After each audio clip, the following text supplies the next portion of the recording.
Tijjatuni humnaala nattaatee jirti jechuudha. Liina nin gargaare malee qajeellaa siin qabu. Akka inni ala diisetti ala diisuun qabnu kan dhugaan jira. Assalamu alaikum warahmatullahi wabarakatuh. Jira jirtu kabajamtoota hordoftoota keenya nageenya keenya laggeenii fi gaarreen qaxxaamuree isin haadha qabu isin jecha maammee wajjin dhufnee jirra. Maammee. Assalamu alaikum warahmatullahi wabarakatuh. Kabajamtoota daawwattoota keenya jira jirtu nageenya keenya onni irraa kan burqee lagaa fi gaara qaxxaamuree bakka isin jirtan hundatti dhibu jee isin haadha qabu. Akkasii daawwattoota keenya walitti deemnee jirra maal qabatanii walitti deebitee yootanii arra haajaa jabduu na fide maammee bira haajaa jabduu santu na fide maammee baga nagaan neeyidee kan kara biraa deemuu deemtu na kabajjee mana neeguu keetti fajjoo galatoomi. Liinaan manaa kama deebite mas. Oni limoon na hafete mukatiin illee ni hafeefi. Muka manaa kama deebite. Akkasii daawwattoota keenya akkuma agartan kaleessa liinaa man dhukkubee manaa kama isaan irra dawwalee fuudhee haakima geessinaan jee ture. Akkasittiin fuudhee mana hakimaa geessee mana hakimaa bira oollee mana hakimaa asii galchee innillee hin jiru see biraa kutee akkasitti isa gaa kan hunda kaniin godheef isaatu godhinaan jeen godhe silaa mana isaatiillee hin dhufu maaliifuu liinaan kophaa mana keessa jirti nam tokkollee bira hin jiru osoo naan dhufee fuudhee mana hakimaa geessuu baadde hedduu miidhamti amma guyyaa lama dhukkubee mana keessa geessee anis osoo inni natti himuu baatee dhufeetu hakima geessuu hin danda'u maaliifuu naaf hin bilbille akkasitti jechuudha waan kanarraa kan ka'e dhufee mucoo kana hakima geessuu qoyisee irraa kan ka'e Abdallaa dhiira taatu gabbee naan jee manna dhufee daawwattoota keenya liinaan dhukkubeetti mana hakimaa geessuun kiyyoo badii taate ani dhimma takkaallee lubbuu tanarraa hin qabu siin ajjeesaa naan jee naan dhaatee jira dhufee ulaa hanga tume araba nu gubbaa gala arabni jechuudha gabbu'ee achi oofee kana hunda gaa kan nagooyise fannis maaliif akka Abdallaan kana godhe ani wanni gara kee dhufe Abdallaa dura dhaabbadee dubbachuu wanni hin barbaadiniif siitu deeme waan kana godhe naan jee saniifin deemee godhe saniifuu Abdallaa dandeessee nurraa ansilaa'uu dhaqee yoon dubbade naaf hin ooludha narraa dhorkitamoo narraan dhorkitu kanaafin si dhufe kana booda garuu si waa'ee dhimma Abdallaa jecha dhufee sitti dubbachuu hin barbaadu dheengaddaa sinni hamtanii si fi carraatubbina sitti hamtanii waa hunda wajjin haasofnee jirra. Arrabmoo mana kiyya dhufee hanga ulaa kiyyaatti ulaa irratti tume boo wanni kun gaa tuffiidha boo hanga naachi gaa obseetiti ansaa'ee bajeetiin kan hunda obsu jira amma natti heddummaatee jirti boo kanaafin si bira dhufe gurbaa kiyya daawwattoonni kiyyallee waan kana beeku qaba jeetiin si dhufe akkamiin naan jettame. Siriidha dubbiin ta'e siriidha. Nama Abdallaadha mucatti hin dubbatiin jechuun hin danda'u. Amma Abdallaanii nama madaa meeqa qabu dhugaan siima. Ayyee. Abdallaan nama madaa meeqa qabu. Madaan inni qabu tun maaliif anis madaa meeqa qabaachuu maalime? Dhageeffadhu tokkoffaa. Jaartiin adda ba'an. Jaartiin adda bu'uudhaaf dhufee ulaa dhiyeetuu qaba. Dhageeffadhu. Madaa meeqa qaba hoggaan siin jedhu. Tokkoffaa jaartiin adda ba'an inni osoo shabaaba ta'ee jaartiin adda ba'anii tabiraan laallata waan itti obsuu jira jechuudha. Lammaffaa ilma kana qaba. Isaa kunuunsa isaa waa hunda godhaaf. Bakka dalagaa gitee dhaqu jala fuudhee itti hima. Saniifuu isa irra laaluun qabdu ifiitti dubbachuun qabdu maaliif yoo naan jette bar namaa jira namni tokko dandeeyanii qaba. Inni yoo sodaachuu baatee nama sodaatu ni qaba moo hin qabu? Ni qaba. Dandeeyaa namni hin qabne bar namaa mitiyu. Nama kabajuu jechuun fedhe. Saniifuu waan namni Abdallaan kabajuu jiraate sihii jeetiin ammaan tanaan kaniin karaa kee dhufeef tanaan sitti himuuf hin dhufe. Edee jechuudhaaf kan guutuu nabira kutee warra shuggaa san keessa galu guutuu jeeqaa ture. Abdallaan giseenan waa'ee linaati dubbachuuf bilbilee beeku. Oguta akka biloo kana godha oguta kanarra cufaa oguta akka jalaa na baasa ittiin dhiisu maali? Waan jechuu fedhe isaan beeka. An liinaa nin gargaare malee qajeellaa siin qabu ni beeka inni nuyi. Dhugaalee. Jaartii saayibaa jechuun qajeeluu hin ta'u. Hin ta'ullee fakkaatullee amma saayibaa jechuun obboleessa. Dhageeffadhu. Kanaafuu Abdallaadhaan walitti gammachuu hin qabnu. Hogga karaa wal agarrees haa waluma dubbifnu malee wallahi walii gammachuu qabnu siin jedhan. Kanarratti Abdallaa ittiin dubbadhu atummaan nama tokko dandeeyaa isaan laallee walumaan itti ergina malee ani hunda kuchii mana isaan dhaqu. Yoo rabbi nageesse dhaquun dirqama amma gaafa waliif finnuus taatu shaalla. Malee akkatti miti. Saniifuu waan kana akkam godhan geettimeeti. An obsiiti danda'a tokko laallee itti ergina nama laallee malee akkatti miti. Yookiin ammoo namni sun miilaan bira dhaquu dadhabu yoo kan ta'u ta'e akkam goona itti bilbilsiifnee abuu kana inni kun maal si godhe jaartitii lubbuu sii baraare haadha mucaa keetiiti bar wajji turtan nama tokko hojii turtan garaan hin irraanfatu nama san miidhaa isaanii fee taate amma garaa si irraanfate moo irraanfatuu hin qabu fakkeenyaaf. Akkamitti wanni kun ta'uu qaba hin aarinii kana jettee duraanuu jibbitee dadhabdee ariite nama tokko keessi haakima geessu ni gargaare intala dhalaa takka obboleettiidha. Ja'aniini haati dubbatanii siin ja'an.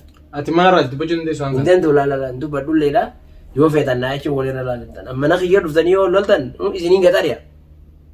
Akkasi daawwattoota keenya kunoo fannisis afaan isaatiin akkana naan jee akkuma isin agartan kana inni illee jechuudha Abdallaa wajjin walitti dhiyeenya waan qabu jeetiin dhufee itti himadde. Maaliifuu namni mana nama dhufe tokko osoo nan gabbee edaa harkaan wal finna ture. Haa ta'u immoo ani Abdallaa wajjin walitti bu'uun barbaanne maaliifuu aaree jira waan ta'eef hangaan danda'utti tasgabbeessuuf yaaleetiin dadhabnaan ulaa irraa banuu didee Abdallaan qeequte. Badiin biraa takka illee hin jirtu. Daawwattoota keenya akkuma agartan halee viidiyoo liinaan maxxansiteetti irratti hoggaa liinaa haakima geessee fidee liinaa wajjin viidiyoo waraabne turre asumatti waraabne kun mana kanatti waraabne. Akkasitti daawwattoota keenya sallaaleetii Abdallaan mana naa dhufe jechuudha. Mee waan kana akkamiin godhaayyee gabbeetii wajjii wal lolaa ammas booda gizeen faqee isa kanaa wajjin harkaa walitti bu'ee jaartisaa jalaa baasee tanaafi wal lolanii jaan. Dhalaarra wal lolanii jaan. Ammaa hordoftoonni nama jee jira. Hordoftoota kan jettiis salrakkoon hin jirtu. Dhalaarra wal lolanii jaan. Maaliif waan nutiin kuni waan jabaattee karaa keessan finna malee daawwattoota keenya waan lallaaftuu lafuma tanatti finna nuti. Gizee immoo humna keenyaa ol taate wanni kuni maaliif rakkoon biraa booda yoo dhuftees akka waan kana quba qabaataniif isiniif na malee nuti waan xixiqqoo hunda sooshaal miidiyaa irratti waliin baafnu daawwattoota keenya. Haa ta'u immoo garuu tiyyatuuni humna haala na taateetti jirti jechuudha. Na deddeebi'e amma durallee Abdallaa fannisifaatti himaddeetiin ture. Ammallee irra deebi'eetiin himaddee ture. Offlaayinii osoon onlaayin irratti hin bahin jechuudha. Osoon viidiyoo maxxansin duratti isaanitti himaddeetiin tara lamitti himaddeetiin sadaffaa irratti viidiyoo maxxansee guyyaan viidiyoo maxxansu san jechaan kan himannaa dhiyeessan ta'een afaan itti maddeessan dhiisaniiti maaliif akkana itti Abdalla dhaatettee viidiyoo martaan hanjaanii mana kanan yaamanii isaaf bicaatu binasitti wajjin teenyee waan kanarratti haasoyne hayyee gaafa san bilbilaan na dhaatetee arraan tan ammoo mana na dhufe jara keenya mee akkamiin godhaayyaa gabbeetiin isa kanaa hojii harkaa waliin bu'a. Nuti gaafsanis waan irratti hin jenne qabna. Maraataa bira dhagaan guurratanii jiran. Duubarii maraataa bira isaan maraataadha jechuu fedhee osoo hin taane sababa qaba. Sababa hin barbaannuuf. Sababa ittiin barbaannu. Ammaati sababa sirra barbaadu jira. Wanta akkaan si gaafadha fannis. Isin sunis maali yoo jettee ani dhugaa dubbachuudhaaf nutiin kun wajjin deemu jirra. Erga isaan bultiin isaanii tun diigamteen karaa isaanii kana dhufe immoo osoo bultiin isaanii tun hin diigamin gara isaanii dhufe takkitti na bichaan adeemsi. Eega diigamtee miree daawwattoota kiyya waan isin beeku qabdanii osoo dubbi bultiin isaanii tun hin diigamin duratti dhugaadha yoon ani waan isaanii kana keessa harka qabaadde dachaastu bultii isaanii facaase jechuu dandeessin isinillee. Amma immoo haa ta'u garuu immoo ani bultii isaanii waan facaasee hin qabu bultii isaanii warri facaasee anumaa jetti facaatee danda'u rabbi haa tolchuufi yoo danda'e rabbi haa qajeelchuufi yoo gartee tontoluuf iddeta biraa hiree biraallee rabbi haa hiruuf hiree gaarii du'aayin godhaaf obboleettiyya akka nama tokkotti ni jaalladha obboleettiyya yeroo isin rakkattee barbaachisu hundaan cinaa dhaabbachuun dirqama kiyya dirqama oromummaatis dirqama obbolummaattis nurraa qabdi anaa fi fannis kana malee namni isin itti sittee rakkoo itti himattu hin jiru mucaan kun haa galatamu mana gallakkiseetii fi mana isaa gallakkiseetii fi bakka dalagaa galu jira isuma kanaa deebi'ee mallee balaaleffachuu jira maali duba kun hundinuu isii tana isin firraa labbaa isaadhaa yaada joo qofa Abdallaan maaliif nu balaaleffata ifii firraa aree miti eegi firraa aree duba nuti isa labbaafna akkamitti daawwattoota keenya mee fannis keenya mee waan kanarratti akkam jetta anta xiyyaalaaf tura ayyee kana wanni nu balaaleffatu waan biraati miti maaliif isin kun maaliif fi qabdanii anu jibbeetiin firraa ofe namaan an jibbu qabdanii yoo saayibbootan kayyitaati hin jibbinu haa akka inni ta'e ta'uu qabna akka inni ta'e akkamitti taane bareedii dhalaa qabnaami bara dhalaa tana irraa dhalannee boci dhalannee yaa irraa fagaachuullee hin qabnu akkasi alayhi salaatu salaam rasuulli keenya maal dhaammate dhalaa fi salaata jee amaanaa jeeti dhaammate jira dhuga kana irraa fachuu qabnu dhugaan siima salaataa fi dhalaan laaftuudha hayyee kana wanni siin jiru saniifoo Abdallaa yoo waan fedhe jeellee silaa garuu mana giseessi dhufe san tumtellee ani irraa gaanne garuu immoo akka si barbaadutti hin barbaadin. Ani saahiba keenyaa jeetiin gusachuu jira. Laa jelumaa gajjii dhageeffadhu. Tasaa dhageeffadhu si beema. Tasaa achuma dhiisiiti. Nuti toltuu dalagu jirraame toltuma teenya naatti oofnu qaba. Yaa dhugaa keeti. Kaasii jedhe amma dhiisiisa. Inis gaafata biraa argate malee usuu miti namarra. Akka inni ala dhiisetti ala dhiisuu hin qabnu. Dhugaan jaa. Mee daawwattoo ayyaanaaf himiyaa'u. Inni ala dhiiseemi fakkeenyaaf ari'eemi ala laaluu fedha nama walitti aaran ta'u hamtuun fedha. Shaararra deemtee akka rakkattu fedhanii. Haa rakkattuu birattis yoo deeyte jee anaan afaaniin nu naamee jira. Nama birattis yoo deeyte bar ni qajeeltii jee amma yoo kanatti ari'anii ala roorrifamte ni qajeeltii jeen guyyaa duraa dabaan ittiin dawwale. Egaa siyaasitti fidee viidiyoo takka irraa maree haa galatoomu guyyaa sana. Na dhufee jira ijaa garaa keessaa naa qabatus fuularra gisee laalu waa fuularratti hin guuru. Namni uumaa si hin godhin yoo fuula bareedaa osoo kan inni gahaa jiran kanaaf hin galatoomfadha.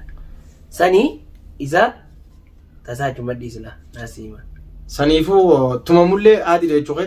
Tumamuu qabdaan jechuudha. Yoo dhufee firraa dorgoo mirga qabda namuu dhiira. Akka irraa kanatti. Yaa fannis keenya mee waan takkaan si malee geeffadha obboleessa kiyya.